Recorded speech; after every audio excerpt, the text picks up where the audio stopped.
I know most of us have had a month where we think our finances are good. We've got a plan, we know how much is coming in and how much is going out, and we feel pretty confident. Then life happens and our car breaks down or the kitchen sink starts leaking, and pretty soon we feel like our monthly budget has just fallen apart. And this seems to happen month after month. So we can't stop life from happening, but we can be better prepared for it. So today I actually want to share at least six, because I have a couple more, but six sinking funds that are going to help those financial bumps in the road feel a little less bumpy. Are you ready to stop the chaos, the stress, the overwhelm that's filling your life? I'm Renae Matt, and together you and I are going to build simple routines that are going to change your life. When you put these habits into practice, you're going to be able to organize your life in a way where you can be there for your family, pay off your debt, save money, your house can stay organized, you don't have to stress about what's for dinner, and you still get time for yourself. So without further ado, let's get started. Welcome to the Routine Advantage Podcast. One of the most stressful things I think about budgeting is not knowing the unexpected expenses, right? We have our plan and then we almost think like we can't budget because we don't know everything that's going to happen. Things are going to change, things are going to shift. And we don't know all of that when we're planning for the month ahead. And that's okay. Having a good plan is better than nothing. And then having these tools like sinking funds as part of your plan makes it even less traumatizing when the expenses go a little over budget. So what you really want to do is when you are creating your monthly budget is utilizing something called sinking funds. Now, I call them sinking funds, and this is a pretty common term for them, but basically it is like a savings account that is broken up for specific items. So it's not just one lump sum in your savings account that you can apply to whatever. It's actually designated for specific things. And it just helps you feel way more prepared when things go wrong or unexpected expenses come up. So, I want to share kind of how we would break down sinking funds in your monthly budget and how they apply to your monthly budget. So, basically, what you want to do is plan out your month ahead. And if you have been here for a while, we talk about the base budget and then using that as a template moving forward. And I've got lots of episodes on budgeting. If you want to go back and look at that, you can actually go and you can search on your podcast app, or you can go into our Facebook community at theroutineadvantagecommunity.com and request to join. And at the top of that group, we have a spreadsheet that is our episode library, and you can search for keywords in there. So if you need to look at budgeting, money, you can use those keywords and it'll pop up with those episodes and highlight those for you so you know where to begin depending on what you're looking for. So that should give you a good base at least where to get started when it comes to looking for our budgeting episodes. But when you are planning out your month, I just want you to kind of envision this. So you are creating your plan for the month ahead. So you know the income that's coming in, you know the bills that are going out, you have a budget for, your other expenses like your groceries, your gas, any charitable donations, things like that, tithing. All of that is in your monthly plan. But if, you get a flat tire, that is not planned for ahead of time because that's something that is not known when you're creating this plan. So when you're creating your monthly budget, what you want to do is you want to budget as an expense. So it's just like it's a bill. You're creating an expense for sinking funds. And what you're going to do with this expense is apply it to your sinking funds based on how much you're planning to contribute each month. So you're just splitting it up. So let's say you have, $200 that you're setting aside for sinking funds that month. Well, then go look at your sinking funds and split it up amongst those sinking funds. So you're just contributing a portion to your sinking funds each month, whether or not you use your sinking funds that month. And what this does is it allows you to build up a reserve for those expenses. So then when something does come up, you have a savings account set up for those unexpected expenses and they don't throw off your monthly budget like a typical month would if you hadn't planned ahead. Now, sinking funds are different than like your emergency fund. Your emergency fund is for emergencies only. That like you don't want to touch that unless something major happens, like a big medical expense or something crazy happens or you lose your job. Like, I mean, those are all crazy things. But if you have an emergency fund, that is like for emergencies. But your sinking funds are things that are probably going to eventually happen. You just don't know when. So having a reserve set aside just takes a huge weight off your shoulders because even though you don't know when they're coming, you're still feeling prepared for it. And sometimes you don't have as much as you need for those expenses, but at least you have a small amount or a bulk amount that you can at least apply towards it and it doesn't throw off your monthly budget as much as it would if you weren't feeling prepared at all. So, what we're going to talk about is six sinking funds that my husband and I have that I think are really helpful for us and would be applicable to anybody really. So I'm going to go with six, and then there are a couple more that I'm going to share just to give you ideas and get your juices flowing on what you could be saving for your sinking funds. But really, like any amount that you contribute to these on the side is going to help you, even if you can't afford a lot. So even if you can do $10, $20, $50, $100, like sometimes, you can contribute a couple $100 a month, whatever works for your finances, but something is better than nothing in pretty much every case, right? So here are the six that I would suggest. Number one is vehicle maintenance and repairs.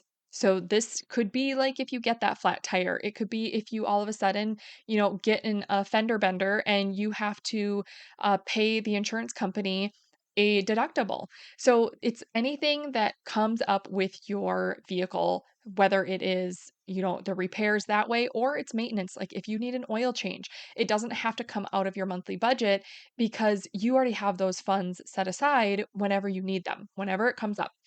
The second one is home maintenance and repairs. Like I said, that leaky kitchen sink that you're not expecting, but it could also be if you are wanting to replace the trim in your daughter's bedroom and you've been waiting for those funds. Yes, you can save for those ahead of time, or you can just contribute to your fund until you have enough. And then it's like, okay, now I can do that small renovation because we've got enough in our sinking fund and now we can apply it. So you can use it however you want, but this is a way to be prepared if something happens. Or like we've had it where our basement starts flooding and we had to call out a plumber because and it ended up being that a branch was caught in the city lines and it was backing up into our basement after a huge rainstorm.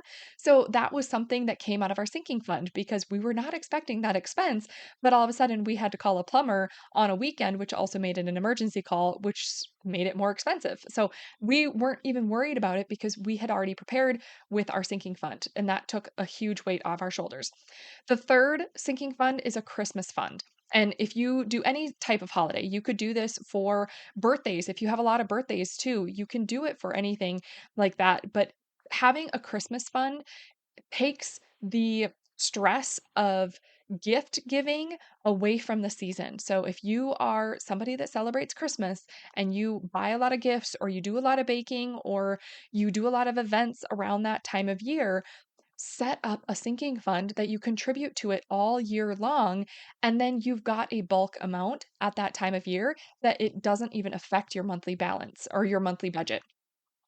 Number four is a charity and giving fund. So this could be separate from your monthly giving. So we do budget our, tithing month to month. That's in our monthly budget, but we have a separate fund that is a charity and giving fund that we like to have for those other charitable opportunities that come up, like the GoFundMe requests and anything with family or friends or somebody in your community that you want to contribute to. Maybe it is an organization that you feel is near and dear to your heart and they're doing an event that you want to contribute to, those are the types of things that you have this additional charitable fund set aside for. And then it allows you to actually make that donation, feel really good about it without it throwing off your monthly budget. Number 5 is a clothing fund, and this one is huge because whether or not you are a big shopper and you might think like, "I never buy clothes, it doesn't really matter.